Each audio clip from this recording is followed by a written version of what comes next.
বান্দি, দুনিয়ার জগতে আমি তোমাদেরকে সম্পদ দিয়েছিলাম,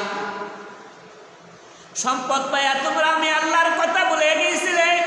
শুধু সম্পদ আর সম্পদ আর সম্পদ। ওই সম্পদ কোথায় রে? দুনিয়ার সম্পদ দুনিয়া রেখে আসছো, তোমার ছেলে মেয়ের কাছে রেখে আসো। তোমার ছেলে মেয়ে কোথায়? তোমার সম্পদ কোথায় রে? আজকে তুমি এই অন্ধকার কবরের মধ্যে শীত আসো। এই জন্য আল্লাহ বলে, ও দুনিয়ার জগতের মুসলমান নরনারী, যেই 8 প্রকার মানুষের তোমরা যাকাত দিবা, এই 8 প্রকার মানুষের কথা স্বয়ং আমি আল্লাহ বর্ণনা করতেছি। 1 নম্বরে বলতেছেন, ইন্নামাস সাদাকাতু লিল ফুকারাই ওয়াল মাসাকিন। 1 নম্বরে বলতেছেন, ও দুনিয়ার জগতের মানুষ, তোমরা তোমাদের যাকাতের টাকা, তোমরা তোমাদের ফিতরার টাকাটা দিবে ফকিরগণকে। ফকির কাকে বলে রে? যার ঘর নাই বাড়ি নাই, অসহায়, কর্ম করে খাওয়ার কোনো সাধ্য নাই, এমন মানুষটা তোমার সম্পদের কিছু অংশ দিয়ে দাও। তোমার সম্পদের কিছু অংশ যদি যাকাতের, সারা সম্পদ না, তোমার যাকাতের সম্পদের, তোমার যাকাতের টাকার কিছু অংশ হেরে দাও, হে ফাইয়া হের মনটা খুশি হবে। এই সমস্ত মানুষের দোয়া আল্লাহর কাছে ডাইরেক্ট কবুল। যে সমস্ত মানুষ ফকির, ভিক্ষা মাগে, হেরার সাথে খারাপ আচরণ জীবনও করা ঠিক না। হেরারে ফাললে মায়া করো, পারলে 10 টাকা দেওয়া সাহায্য করো, আর না হয় হেরার সাথে ভালো ব্যবহার করো। 2 নম্বর বলতেছেন, ওয়াল মাসাকিন। মিসকিনের বহু বচন হলো মাসাকিন। আল্লাহ বলতেছেন, ও দুনিয়ার জগতের মানুষ, তোমরা তোমাদের যাকাতের টাকার কিছু অংশ মিসকিনগণকে দিয়ে দাও। দুনিয়ার জগতে যেই সকল ছেলেমেয়ের মা নাই বাপ নাই, মা আছে বাপ নাই বাপ আছে, মা নাই, তারা হলো ইতিম, অসহায়। তাদের মতো অসহায় আর কেউ হতে পারে না।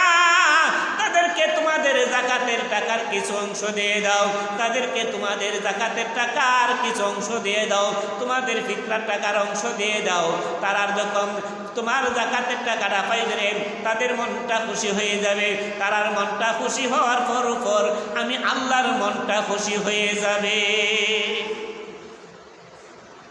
3 নম্বরে বলতেছেন, ওয়াল মাসাকিন ওয়াল আমিলিনা আলাইহা।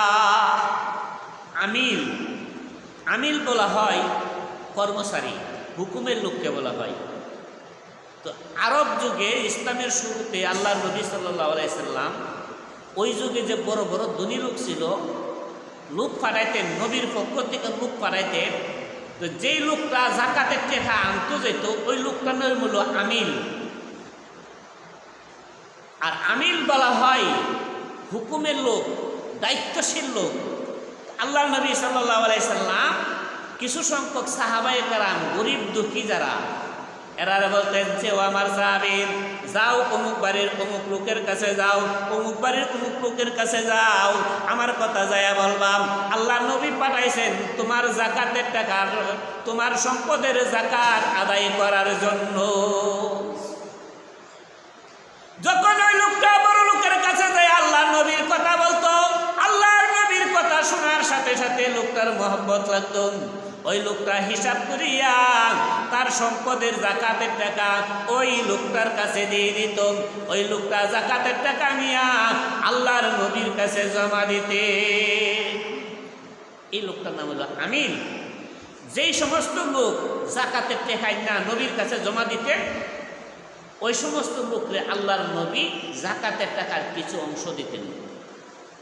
কারণ হেরা গরিব, হেরা অসহায়, হেরা এটার হকদার। স্বয়ং আল্লাহ বলতেছেন হেরা এটার হকদার। এরপর আল্লাহ বলতেছেন, ওয়াল আমিলিনা আলাইহা ওয়াল মুআল্লাফাতি কুলুবুহুম ওয়া ফির রিকাব। বলতেছেন ওয়াল মুআল্লাফাতি কুলুব বলা হয় কোনো অমুসলিম, কোনো অমুসলিম হে ধর্ম গ্রহণ করছে না, কিন্তু হে ইসলাম ধর্মের আন্তরিকভাবে হে মহব্বত করে। সে ইসলাম ধর্ম গ্রহণ করছে না, হে অমুসলিম হই, কিন্তু মুসলমানের ধর্মটারে সে আন্তরিকভাবে মহাব্বত করে, আন্তরিকভাবে ভালোবাসে। আল্লাহ বলতেছেন যে হে দুনিয়ার জগতের মানুষ,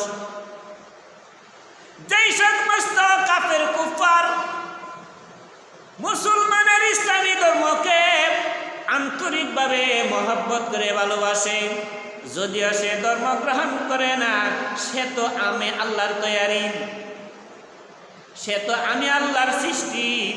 তোমার কাছ থেকে কিছু হাদিয়া পাওয়ার পরে তার মনটা যদি পরিবর্তন হয়ে যায়, আর যদি সে ধর্ম গ্রহণ করে, সে তো একজন মুসলমান হয়ে গেল। মুসলমান হওয়ার সাথে সাথে আমি আল্লাহ তার পিছনের সকল গুনাহ ক্ষমা করে দিব। একজন অমুসলিম সারা জীবন গুনাহ করছে, 70 বছর বয়স সে মূর্তি পূজাই করছে, এই সময় আল্লাহর ভয় আইছে, আল্লাহ আমি তো সারা জীবন ভুল পথে, আমার বাপদাদাও ভুল পথে আসলো, আমিও ভুল পথে, আল্লাহ আমি অত জীবন বুঝছি না, এখন বুঝছি তুমি সত্য, তোমার ধর্ম সত্য, তোমার নবী সত্য, তোমার কোরআন সত্য, আমি তোমার ধর্ম গ্রহণ করলাম। আল্লাহ নবী সাল্লাল্লাহু আলাইহি সাল্লাম ফরমান, কোন মানুষ যদি সারা জীবন মূর্তি পূজা করে 70 বছর কাটাইলো, 60 বছর কাটাইলো, হঠাৎ করে তার ভিতরে আল্লাহর ভয় আসলো আর সে ধর্ম গ্রহণ করলো, আল্লাহ নবী বলেন ওই মানুষটা ধর্ম গ্রহণ করার সাথে সাথে তার পিছনের সমস্ত গুনাহ মাফ হয়ে যাবে। ওই লোকটা সারা জীবন মহাব্বত করত মুসলমানের ধর্মরে, মুসলমানের ধর্মরে মহাব্বত করে।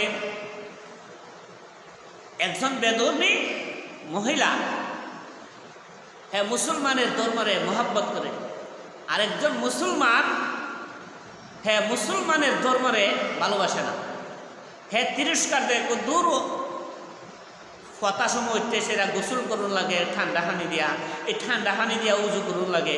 হিন্দুর ধর্মটা কত বালা, নামাজও নাই, রোজাও নাই, কোনো কিছু নাই, খালি খাওয়ান আর ঘুমানি। তো এই ছেলেটা একজন বেধর্মী মহিলার সাথে প্রেম করছে, প্রেম, কিন্তু এই মহিলাটা বলে যে ভাই তুমি মুসলমান, তোমার ধর্মটা আমার কাছে কত মায়া লাগে, মহাব্বত লাগে, তোমার ধর্মটার আমি মহাব্বত করি, যদিও আমি ধর্ম গ্রহণ করছি না। মহিলা বুঝাইতেছে যে হে ভাই তুমি মুসলমান, মরার পরে তুমি আল্লাহর তৈরি জান্নাত পাইবি, 5 ওয়াক্ত আযান হইতেছে, ওযু করিয়া নামাজ পড়তেছো, কিন্তু আমার হিন্দু ধর্মের মধ্যে এটা নাই, মরার পরে চির জাহান্নামী হইতে হবে। এই লোকটা, দুইটা মানুষ মারা গেছে, মুসলমানও মারা গেছে, মহিলাটাও মারা গেছে। দুইজনের 2 কবর রাখার পরে আল্লাহর কুদরতিভাবে এই মুসলমান পুরুষরে মহিলার কবরও দেওয়া হয়েছে, আর মহিলারে পুরুষের কবর আনা হয়েছে। এখন এটা ধরা পড়ল কিভাবে?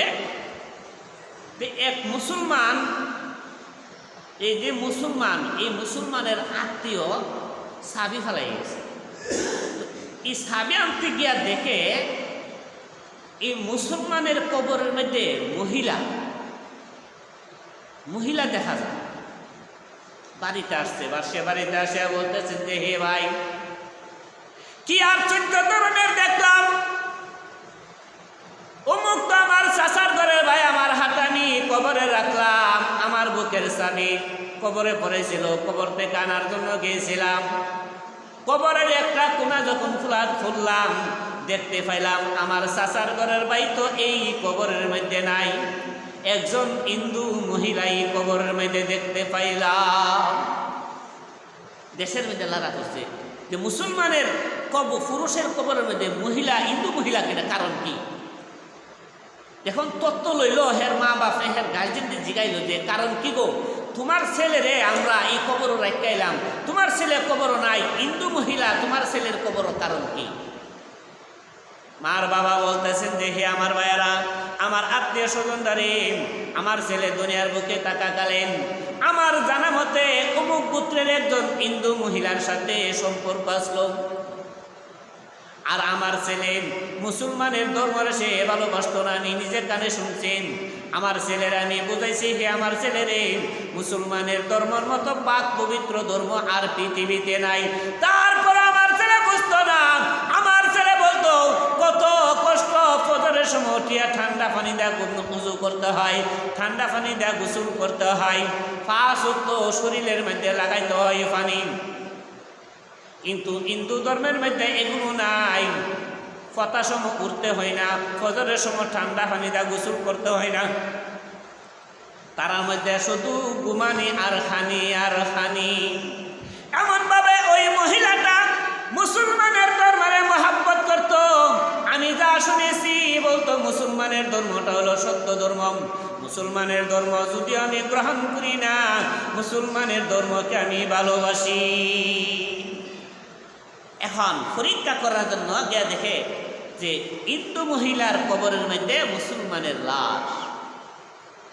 আল্লাহ নবী বলতেছেন, ও দুনিয়ার জগতের মানুষ, যে 8 প্রকার মানুষের কথা আল্লাহ কোরআনের মধ্যে উল্লেখ করে দিয়েছেন, এই 8 প্রকার মানুষের মধ্যে 1 নম্বর হলো ওয়াল মুআল্লাফাতি কুলুব। ওই কাফের বিদিনকে তোমরা তোমাদের যাকাতের টাকাটা দিয়ে দাও। যে কাফের বেধর্মী, যে কাফের মুশরিক, ইসলাম গ্রহণ করে না কিন্তু ইসলাম ধর্মকে আন্তরিকভাবে মহাব্বত করে। ইসলাম ধর্মে আন্তরিকভাবে মহাব্বত করার কারণে হঠাৎ করে একদিন আল্লাহ তারে হেদায়েত করবেন। ইসলাম ধর্ম গ্রহণ করে না কিন্তু ইসলাম ধর্মের মহাব্বত করে, সম্মান করে, হঠাৎ করে আল্লাহর পক্ষ থেকে কি হেদায়েত চলে আসবে। এরপরে বলতেছে ওয়াল মুআল্লাফাতি কুলুবুহুম ওয়া ফির রিকাবি ওয়া ইবনিস সাবিল ওয়া ফির রিকাবি ওয়াল গারিমিন। রিকাব শব্দের অর্থ হইল আগেকার যুগে গোলাম বান্দি বিক্রি হইতো, গোলাম বান্দি। তো মানুষ ধনবান ব্যক্তি যারা, তারা বাজার থেকে গোলাম কিনা নিত, বান্দি কিনা নিত। তো বান্দি গোলাম কিনা নেওয়ার পরে আরবি ভাষায় হেরারে বলা হয় রিকাব। ওই মালিকে, যে মালিকে কিনা নিছে গোলাম, ওই মালিকে যদি টাকা, যাকাতের টাকা বন্টন করে, তো ওই মালিকের যাকাতের টাকার কিছু অংশ যেন তার এই কিনা গোলামরে দিয়ে দেয়। কেন? এর কারণ হইল আল্লাহ নবী বুঝাইতেছেন, ও আমার সাহাবায়ে কেরাম, তোমার যাকাতের টাকার কিছু অংশ যদি রিকাবরে, তোমার ঘরের গোলামরে দিয়ে দাও, সে তো তোমার ঘরের গোলাম, তোমার ঘরের খাদেম, তোমার ঘরের কাজ করেন।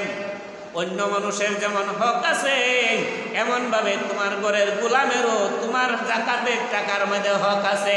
তোমার যাকাতের টাকার কিছু অংশ যদি তোমার ঘরের গোলামরে দিয়ে দাও, আর অন্য কেউ যদি দিয়ে দেয়, কিছু জমার পরে এই টাকা দিয়া তোমার কাছ থেকে সে আজাদ পাইবে, তোমার কাছ থেকে সে মুক্তি পাইবে, মুক্তি পাইয়া সে স্বাধীন হয়ে যাবে। আল্লাহ বলতেছেন যে হে দুনিয়ার জগতের মানুষ, তোমার যাকাতের টাকার কিছু অংশ, তোমার যাকাতের টাকার কিছু অংশ, তোমার যে ফিতরার টাকার কিছু অংশ তোমার ঘরের গোলামকে তুমি দিয়ে দাও। তোমার ঘরের গোলামেরও তোমার সম্পদের মধ্যে হক আছে। তার বলা হয় রিকাব। এরপরে বলতেছেন অল গারিমিন, গরিবের বহু বচন হলো গারিমিন। গরিবগণকে, গরিবকে নিজের আত্মীয় স্বজনের মধ্যে যদি এমন গরিব থাকে যে যাকাত দেওয়ার সাধ্য নাই, ফিতরা দেওয়ার সাধ্য নাই, ছেলে মেয়ে নিয়ে খুব দুঃখ কষ্টে চলছে, হইল গরিব, কর্ম করে খাইতেছে ঠিক হয়, কিন্তু সে কোনো উন্নতির পথ পাইতেছে না।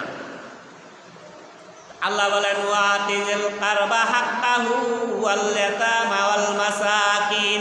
আল্লাহ বলতেছেন যে ও দুনিয়ার জগতের মুসলমান নরনারী, তোমার যাকাতের টাকার কিছু অংশ তোমার নিকটতম আত্মীয় স্বজনকে দিয়ে দাও।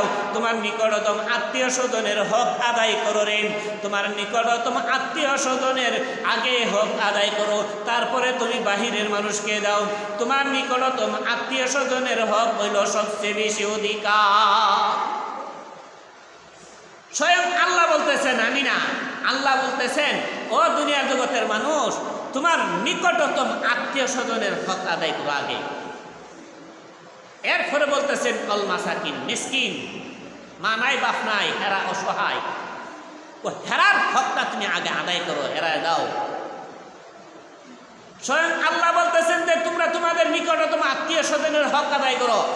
যেই ব্যক্তি আত্মীয় স্বজনের হক আদায় করবে না, আল্লাহ নবী বলেন কাল কিয়ামতের দিবসে সে আল্লাহর তৈরি জান্নাতে যাবে না। আল্লাহ বলবেন যে হে দুনিয়ার জগতের মুসলমান নরনারী, দুনিয়ার জগতে থাকাকালীন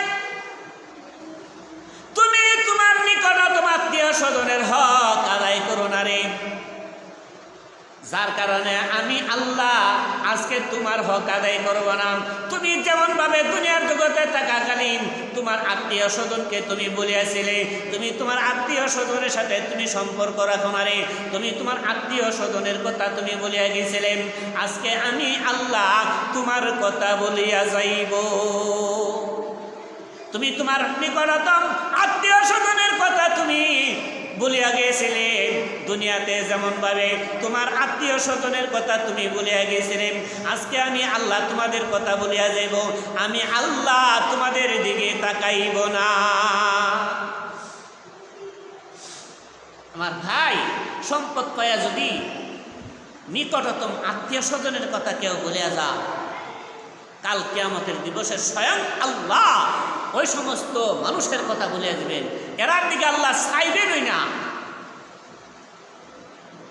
এরপরে বলতেছেন ওয়াফি সাবিলিল্লাহ, আল্লাহ বলতেছেন দুনিয়ার জগতের মানুষ, তোমাদের যাকাতের টাকার কিছু অংশ ওই সকল মানুষদেরকে দান করো যারা আমি আল্লাহর দ্বীনকে, ধর্মকে টিকায় রাখার জন্য বেদুর্মীদের সাথে যুদ্ধ করতেছেন। তারা দিন একবেলা পানি খাইয়া এবং না খাইও একমাত্র বেদুর্মীদের সাথে যুদ্ধ করতেছে। কি জন্য? একমাত্র এক আল্লাহর সন্তুষ্টির জন্য, আল্লাহর দ্বীন টিকায় রাখার জন্য। যেমন ফিলিস্তিনের মানুষদের উপর এমন নির্যাতন চলছে রে ভাই, ফিলিস্তিনের মানুষদের উপর এমন নির্যাতন চলছে, তারা যুদ্ধ করতেছে পানি খাইয়া না খাইয়া। কোন মানুষ যদি তার যাকাতের টাকার কিছু অংশ এই ফিলিস্তিনের মানুষদেরকে দিয়ে দেয়, স্বয়ং আল্লাহ খুশি হয়ে যাবে। ঘর থেকে 6 মাসের শিশুদেরকে নিয়ে আগুনে ফেলায় দিতেছে, ঘর থেকে মহিলাদেরকে নিয়ে পেট কাটিয়া পেটের ভিতর থেকে বাচ্চা বাহির করিয়া আগুনে ফেলায় দিতেছে, গর্ভবতী মহিলাদেরকে গলার মেঝে ফাঁসি লাগায় আগুনে জ্বালাইতেছে। এমন নির্যাতন মুসলমানদের উপর চলছে। আবার এদের মধ্য থেকে এদেরকে আল্লাহ কেমন ঈমান দিয়েছে, না খাইয়া পেট ভাত নাই, পানি নাই, এই অবস্থা, অনাহার অবস্থা, বেদুর্মীদের সাথে যুদ্ধ করতেছে। আমার মুসলমান ভাইয়ারা মনোরা করে, তারা যদি পেট ভাত না দিয়া, ভাত না খাইয়া, পানি না খাইয়া বেদুর্মীদের সাথে যুদ্ধ করতে পারে, একমাত্র আল্লাহর দ্বীন টিকায় রাখার জন্য তোমার যাকাতের টাকার কিছু অংশ তাদেরকে দিয়ে দাও। হেরার ইমানি পরীক্ষা চলছে। এই পরীক্ষা যদি আমরা চলে, আমরা ঘর বাড়ি ফালাইয়া যাই, কোনো দরকার নাই, যুদ্ধ করার দরকার নাই। আল্লাহর ঘর বাইতুল মুকাদ্দাস, এই ঘরটা দখল করতো তারা। হেরার 1 নম্বর টার্গেট হলো বেদুর্মীদের, ইসরায়েলদের 1 নম্বর টার্গেট হইল যে বাইতুল মুকাদ্দাস, আল্লাহর পাক পবিত্র ঘর দখল করত, এটার মধ্যে মূর্তি পূজা করত। এটা হলো 1 নম্বর টার্গেট হেরার। মুসলমানে বলেন জীবন থাকতে আল্লাহর ঘর মসজিদের মধ্যে তোমাদের পূজা করতে দিব না রে। আমরা হইলাম ফিলিস্তিনের মানুষ, আমাদেরকে আল্লাহ ঈমান দিয়েছেন, ঈমানের বিনিময়ে দুনিয়ার বুকে যতদিন থাকবে নাকের আঘাত বিন্দু পরিমাণ শ্বাস থাকা পর্যন্ত এই ঘরকে দখল করতে দিব না। যেমন ভাবে ইন্ডিয়া বড় এক মসজিদ, এই মসজিদটারে দখল করিয়া মন্দির বানাইছে, রামকৃষ্ণ মন্দির বানাইছে। ভারতের বেদুর্মীরা আল্লাহর ঘর বাইন্দা হেরা রামকৃষ্ণ মন্দির বানাইছে পূজা করবার লাগে। এমন ভাবে ইসরায়েলিরা আল্লাহর ঘর, পাক পবিত্র ঘর বাইতুল মুকাদ্দাস দখল করিয়া এই ঘরের মধ্যে মূর্তি পূজা করার জন্য এই মুসলমানদের উপর আক্রমণ চালাইছে। এই মুসলমানেরা বলতেছেন যে হে ভাইরা, নাকের আগে দম থাকা মাত্র আল্লাহর ঘরকে বেদুর্মীরা দখল করতে দেব না। যদি মৃত্যুবরণ করতে হয় আল্লাহর ঘরের সামনে মৃত্যুবরণ হইব। এই রক্তমাখা শরীর নিয়ে আল্লাহর দরবারে হাজিরা দিব। এমন ইমান তৈরি করো যেই ইমান তৈরি করছে ফিলিস্তিনিরা, যেই ইমান তৈরি করছে রে আফগানিস্তানের হারা, যেই ইমান তৈরি করছে পাকিস্তানের হারা, এমন ইমান তৈরি করো। আল্লাহ পাইতে হলে এমন ইমান তৈরি করো। হেরারে বলা হয় ফি সাবিলিল্লাহ। যারা আল্লাহর রাস্তায় জিহাদ করতেছেন, যুদ্ধ করতেছেন, অনাহার অবস্থা পানি খাইয়া, তোমার জাকাতের কিছু অংশ এদেরকে দিয়ে দাও। এদেরকে দিলে